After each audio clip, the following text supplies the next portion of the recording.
अनुकंपा संपूर्ण परिवार पर। इस ग्रह पर सबसे कठिन कार्य गुरु जी के साथ अपने अनुभवों को शब्दों में पिरोना है। उनको देखने या मिलने का कोई पर्याय नहीं है। इसके पश्चात ही आपको अनुभव होता है कि वह कौन है और उनमें कितनी अभूतपूर्व प्रतिभाएं हैं। परंतु उनके दर्शन सरल नहीं है। वह तो उनके नियत करने पर ही संभव है। अनेक बार उनके दर्शन करने की बनी बनाई योजना सफल नहीं हो पाती है। इसके विपरीत यदि वह चाहे तो वह आपको कहीं से बुला लेते हैं। मुझे दोनों ही अनुभव हुए हैं।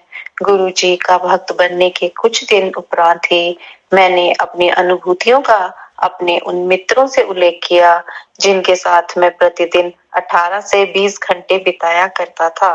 उन सबको यह सुनकर बहुत अचंभा हुआ और उन्होंने गुरु जी से मिलने की आकांक्षा व्यक्त की। उनके इच्छा के अनुरूप और मेरी उनको गुरु जी के दर्शन कराने की चाहत किसी न किसी कारणवश 6 महीने तक टलती रही। वह दर्शन करने में असमर्थ रहे। अंततः जब यह संभव हुआ तो अपने जीवन के हर पृष्ठ पर गुरु जी की दया पाकर वह अति कृतार्थ हुए। अंतोगत्वा गुरु जी ही अपने पास बुलाते हैं।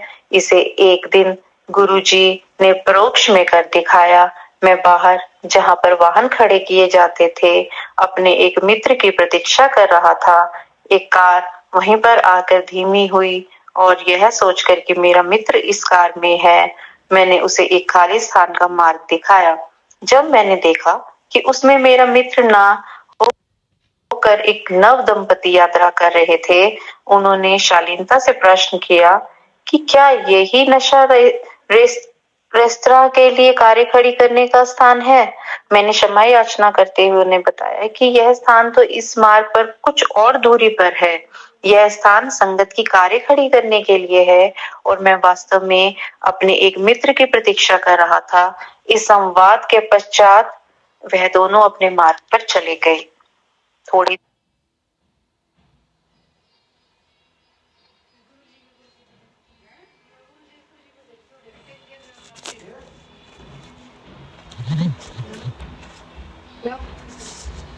मार्ग पर चले गए। थोड़ी देर में वह दोनों वापस आए और उन्होंने जानना चाहा कि क्या वह गुरुजी के दर्शन कर सकते हैं। मैं भौचक्का रह गया। यह नव दंपति अपनी सुनियोजित संध्या एक अमोद प्रमोद के स्थान पर न बिताकर एक गुरु के मंदिर में व्यतीत करना चाहते हैं, जिनके बारे में आप कुछ मिनट पहले ही आप सुना था। उन्होंने गुरुजी के दर्शन का लाभ उठाया और बहुत संतुष्ट होकर गए। गुरुजी किसी प्रकार से अपने भक्तों को अपने पास बुलाते हैं। गुरुजी के संरक्षण में जब से मैंने गुरुजी के पास आना प्रारंभ किया, हर दर्शन एक विशेष आनंद होता है। उनके यहाँ पर बिताया हुआ समय उस दिन और जीवन का सबसे रोमांचक काल होता है। गुरुजी बहुत कुछ देते हैं। उस लंबी सूची में उनका संरक्षण भी है। गुरुजी की छाया में प्राप्त सुरक्षा अनुपम है। यह मेरे कई अनुभवों से सिद्ध होता है। हमें गुरुजी के पास आते हुए कुछ मास ही हुए थे जब मुझे एक दिन अत्यधिक ज्वर हो गया। यद्यपि मैं औषधि कम ही लेता हूँ, उस दिन मुझे एक अति प्रबल औषधि लेनी पड़ी, परंतु न उससे लाभ हुआ न ही माथे पर गीला कपड़ा रखने से। मेरी माँ ने मुझे अपने पास रखने के लिए गुरुजी का चित्र दिया। उस चित्र को रखते ही मेरा ज्वर कम हो गया और तापमान सामान्य स्तर पर पहुंच गया। गुरुजी के चित्र ने मुझे तुरंत लाभ पहुंचाया था। एक दिन महाविद्यालय में मुझे अचानक ही तीव्र पेट में दर्द आरंभ हो गया। उसके साथ ही मुझे उल्टी भी हुई और मितलाना भी आरंभ हो गया। जब तक मेरे मित्र मुझे लेकर पहुंचे, मेरे पिता गुरुजी के यहाँ जा चुके थे। मेरे 2 मित्रों ने मेरे पिता के वापस आने तक रुकने का निर्णय किया और मेरी लगातार बिगड़ती स्थिति देखकर उन्होंने मेरे पिता को फोन किया, क्योंकि 1 घंटे तक उनकी प्रतीक्षा करना उपयुक्त नहीं लगा। वह मुझे पास के चिकित्सालय में ले गए। मेरा परीक्षण करने के बाद चिकित्सक ने मुझे 2 इंजेक्शन और कुछ औषधियां देकर घर जाके विश्राम करने को कहा, किंतु उससे मुझे कोई लाभ नहीं हुआ। उधर मेरे पिता ने गुरुजी को मेरी स्थिति से अवगत कराया और शीघ्र जाने की आज्ञा ली। गुरुजी ने उन्हें 1 गिलास जल में नींबू का रस डालकर मुझे पिलाने को कहा। मैंने वैसा ही किया। मेरे माता पिता के घर पहुंचने तक मैं ठीक हो चुका था। कुछ वर्ष के उपरांत मुझे पुनः ज्वर ने घेर लिया। जब 2 दिन तक शाम को तापमान 104 डिग्री तक चढ़ने लगा, मुझे चिकित्सक को दिखाना आवश्यक हो गया। एक चिकित्सक ने कुछ औषधियां दी, उनसे लाभ ना होने पर परीक्षण कराए गए और उनका परिणाम अनिर्णित रहा। एक अन्य चिकित्सक ने औषधियों में परिवर्तन किया और उसमें फिर भी कोई सुधार नहीं हुआ। अंततः 1 सप्ताह बाद मेरे पिता ने गुरुजी को बताया तो उन्होंने कुछ अभिमंत्रित हरी मिर्चें दी। उनका सेवन करते ही कुछ घंटों में ज्वर और औषधियों से ही नहीं उतर रहा था, मिट गया। गुरुजी की दया के अतिरिक्त और किसी से यह संभव नहीं था। वाहन में रक्षा। गुरुजी को सबके भूत और वर्तमान का ज्ञान है। हमारी दृष्टि तो परिसीमित है और आगे क्या होने वाला है उसका हमें ज्ञान नहीं है। पर एक बार गुरुजी की शरण में आने के पश्चात और अपना जीवन उनको समर्पित करने के पश्चात वे हमारे भविष्य का भी ध्यान रखते हैं। एक बार गुरुजी ने मेरे पिता को बताया कि मेरी माँ और मेरे ऊपर संकट आने की संभावना है। गुरुजी को कुछ आभास हुआ होगा और वह बचाव के लिए उपाय कर रहे होंगे। अगले दिन अपराह को मैं अपनी कार में बाजार जा रहा था तो कोई 2 किलोमीटर की दूर था। मार्ग में एक बड़ा चौराहा था। उसे पार करते हुए मेरे बाईं ओर से आती हुई एक मोटरसाइकिल ने जोर से कार को मारा। कार को ऐसा झटका लगा कि वह फिसल कर मार्ग के बीच में बने हुए विभाजक पर जा टकराई। मेरे ऊपर कांच के छोटे छोटे टुकड़े टूटकर बिखर रहे थे। मैंने जब सामने के कांच को देखा तो वह साबुत था। फिर मुझे आभास हुआ कि वह टुकड़े खिड़की के टूटने से बिखरे थे। मैं उतरकर मोटरसाइकिल के पास गया। उपस्थित भीड़ ने मेरे साथ समतावना कर रही थी। यद्यपि मैं बड़ी गाड़ी चला रहा था। मैंने चालक का नंबर लिए। उसके कुछ मित्र आकर उसे ले गए। मैंने भी आगे जाने का निर्णय किया। मुझे लग रहा था कि कार शुरू नहीं होगी और पहली बार चाबी घुमाने से चालू हो गई। मैंने बाजार जाकर अपना कार्य पूर्ण किया। जब घर पहुंचकर मैंने स्नान किया तो देखा कि मुझे खरोंच भी नहीं आई है। गुरुजी की दया से कांच के टुकड़ों से मुझे कहीं कोई चोट नहीं आई थी। उस संध्या को जब हम एक संबंधी की कार में गुरुजी के पास पहुंचे, गुरुजी ने मेरे पिताजी को कहा कि चिंता नहीं करें, केवल कार ही क्षतिग्रस्त हुई है और वह ध्यान देने योग्य है कि बेटे को कोई खरोंच नहीं लगी है। कार को देखकर कोई यह विश्वास नहीं कर सकता था कि उसके चालक को कोई चोट लगी है। कार को बहुत अधिक नुकसान हुआ था। उसका पूरा बायां हिस्सा बदलना पड़ा और उसको ठीक होने में 1 सप्ताह का समय लग गया। केवल गुरुजी ही मुझे यह 100% सुरक्षा दे सकते थे। शीत ऋतु में एक संध्या को गुरुजी के यहाँ जाते हुए जब मैं कार चला रहा था, अचानक ब्रेकों ने काम करना बंद कर दिया। यदि यह नोएडा से दिल्ली जाते हुए व्यस्त यातायात में हुआ होता तो निश्चय ही घातक होता। पर यह घटना एक लाल बत्ती पर हुई जब कार बहुत धीमी थी। आधे मार्ग तक आ जाने के बाद हम न तो वापस जाकर कोई और व्यवस्था करने की स्थिति में थे, न ही आगे बढ़ सकते थे। उस समय शाम के 7:30 बज रहे होंगे। अंधेरा हो गया था और ठंडा मौसम होने के कारण किसी मैकेनिक के मिलने की आशा भी बहुत कम थी।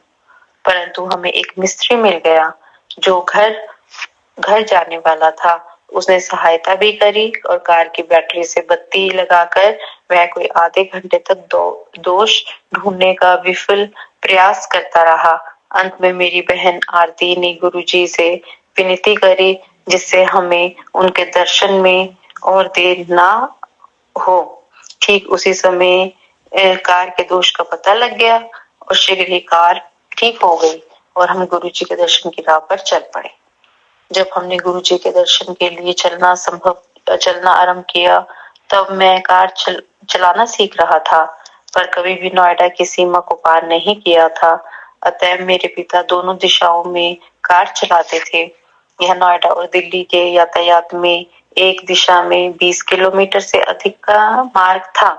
उनको एक बार कार्यवश चंडीगढ़ जाना पड़ा और हमारे पास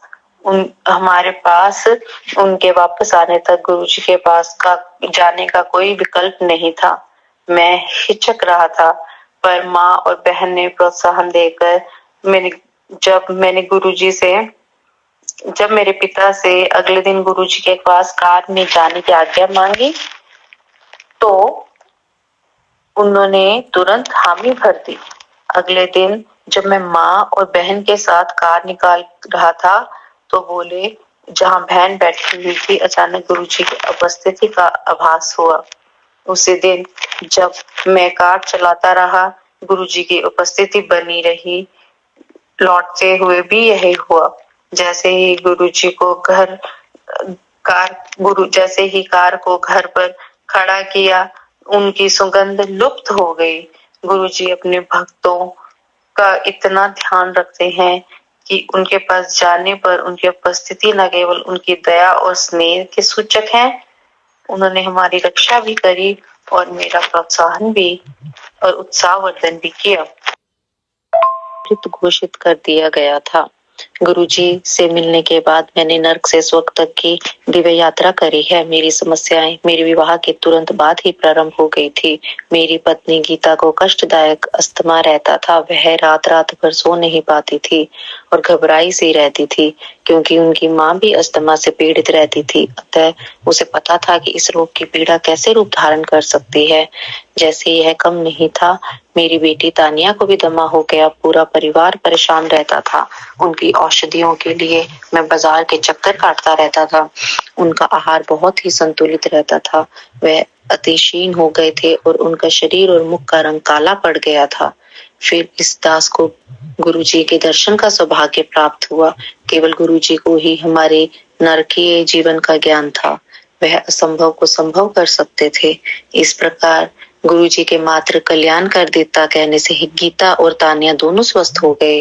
किसी ने मेरे से पूछा कि किसी के कल्याण कर देता कहने मात्र से कोई असाध्य से रोगों से कैसे मुक्ति पा सकता है। वास्तव में मनुष्य के लिए यह संभव नहीं है, पर गुरुजी तो स्वयं ईश्वर हैं और ईश्वर वह कर सकता है जो सामान्यतः सबके लिए संभव नहीं है। गुरुजी के आशीष सर्व फलदायी हैं। अपनी पत्नी और पुत्री के स्वस्थ होने के पश्चात मुझे लगा कि मैं स्वर्ग में हूँ। थोड़े दिनों बाद मुझे गुरुजी की सहायता की आवश्यकता पड़ी। 5 अगस्त 2004 की रात्रि को मेरी छाती में पीड़ा होने लगी। चिकित्सक के पास जाने पर उसने प्राथमिक चिकित्सा देकर मुझे घर लौट कर पूर्ण विश्राम करने को कहा। प्रातःकाल उठने के आधे घंटे बाद वेदना पुनः आरंभ हो गई। उसके साथ ही बाईं भुजा में भी पीड़ा थी। सब लक्षण हृदय रोग के थे। चिकित्सक ने पुनः प्राथमिक उपचार करके मुझे लुधियाना के हीरो हार्ट सेंटर में ईसीजी करवाने के लिए भेज दिया। मैंने अपने एक मित्र से मुझे गुरुजी के पास ले जाने की विनती करी। अगले दिन 6 अगस्त को उन्होंने मुझे गुरुजी का चित्र दिया। मेरी वेदना तुरंत समाप्त हो गई। 7 अगस्त को चिकित्सकों ने परीक्षण करने पर देखा कि मेरे हृदय की 2 धमनियां बंद थी और उन पर शल्य चिकित्सा करी। उसी दिन संध्या को मेरी हृदय गति रुक गई। मुझे मृत घोषित कर दिया गया। तथापि चिकित्सकों की इस घोषणा के बाद मुझे पुनः चेतना आ गई। मुझे यह ज्ञान नहीं था कि कितना समय बीत गया था। चिकित्सकों को झटका तब लगा जब मैंने मेरे नाम और पते से संबंधित प्रश्नों के उत्तर दिए। यह देखकर मैं उनके प्रश्नों के उत्तर दे रहा हूँ, वे मुझे तुरंत शल्य कक्ष में ले गए। उन्होंने स्वीकार किया कि मैंने उन्हें अत्यंत भयभीत कर दिया था। मुझे पता है कि मैं आज गुरुजी के कारण जीवित हूँ। मृत होने के पश्चात केवल ईश्वर नव जीवन प्रदान कर सकते हैं। अतः गुरुजी ईश्वर हैं। शीघ्र ही चिकित्सकों ने पूछा कि मैं चिकित्सालय में क्या कर रहा हूँ, क्या मुझे घर नहीं जाना? निश्चय ही मुझे जाने की उत्सुकता थी। संगत के दोस्त सदस्य और मित्र श्री नरेंद्र और उनकी पत्नी मुझे दिल्ली से मिलने आए। उस समय तक मैं काफी स्वस्थ था और घर आ गया था। 2 सप्ताह के बाद गुरुजी को अपना आभार प्रकट करने की दिल्ली गया। गुरुजी के यहाँ मैंने चिकित्सकों के खान पान के परामर्श की अवज्ञा पर लंगर ग्रहण किया। मैंने टिक्कियां और गोलगप्पे प्रसाद के रूप में खाए। अब मैं पूर्णतः संतुष्ट और स्वस्थ हूँ। मैं गुरुजी की कृपा से ही लिख पा रहा हूँ। गुरुजी से मिलने के पश्चात मुझे प्रतीत होता है कि मुझे इस संसार में सब कुछ प्राप्त हो गया है। मैं अति प्रसन्न और चिंता मुक्त हूँ। गुरुजी ने मुझे अपने अनेक अन्य रूपों में भी दर्शन दिए हैं। अनेक बार उन्होंने ऐसे असंभव दृश्यों के दर्शन कराए हैं जो सामान्यतः नहीं दिखते हैं। एक दिन जब मैं गुरुजी के पास बैठा था तो गुरुजी मेरे सिर से मेरे शरीर में प्रवेश कर गए। मैंने सोचा कि थोड़ी देर में वह बाहर आ जाएंगे, पर ऐसा नहीं हुआ। जैसे ही यह विचार मेरे मन में आया, मैंने देखा कि वे बाहर आए और उन्होंने शिव रूप धारण कर लिया। माँ गंगा ने उनके केशों से निकलकर मेरे शरीर में प्रवेश किया। उसके पश्चात उनके शरीर में शेषनाग ने निकलकर इस दास के कपाल से प्रवेश किया। शेष